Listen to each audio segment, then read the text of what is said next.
एक मर्द का मकसद मोहब्बत में नंगा करना हो, उसकी नज़र में उसकी महबूबा क्या है। औरत की इज़्ज़त करो, इसलिए नहीं कि वो औरत है, बल्कि ये साबित करने के लिए कि आपकी तरबियत एक अच्छी माँ ने की है।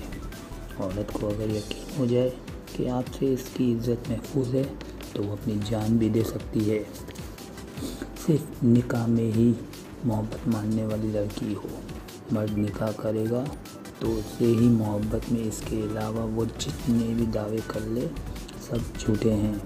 जो मर्द तुमसे मोहब्बत करेगा वो तुम्हें अपना महरम बनाएगा, क्योंकि निकाह के बगैर मोहब्बत का कोई वजूद नहीं। अपनी बेटी का भला करते करते दूसरों की बेटी को कुएं में मत धकेलें,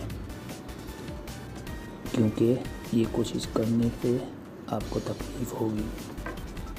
ऐसा ना हो मकाफत अमल आपकी बेटी की खुशियाँ निकल ले। मर्द अपनी आँखों की हिफाजत करे या ना करे, औरत के लिए इस्लाम पर पर्दे का हुक्म देता है, और औरत पर्दा करे या ना करे, इस्लाम मर्द को अपनी निगाहें नीचे रखने का हुक्म देता है।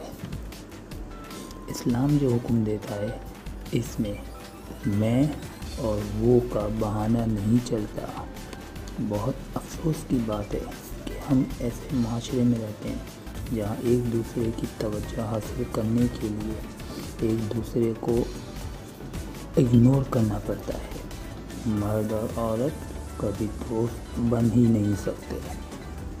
इनके बीच में सिर्फ एक ही रिश्ता होता है, मियाँ बीवी का, बाकी सब रिश्ते हराम होते हैं। औरत को मर्द के एहसास से डरना चाहिए और मर्द को औरत के इंतकाम से डरना चाहिए। बानू कुसिया लिखती है, मर्द आँखों से मोहब्बत करता है और औरत कानों से मोहब्बत करती है। मतलब मर्द उस औरत से मोहब्बत करता है जो खूबसूरत हो, और औरत उस मर्द से मोहब्बत करती है जो बातें दिल फरेब करता है।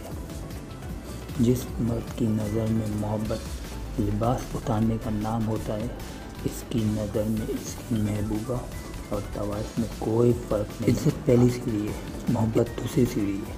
पहली सीढ़ी का ये दूसरी का होना ज़रूरी नहीं, पर दूसरी के लिए पहली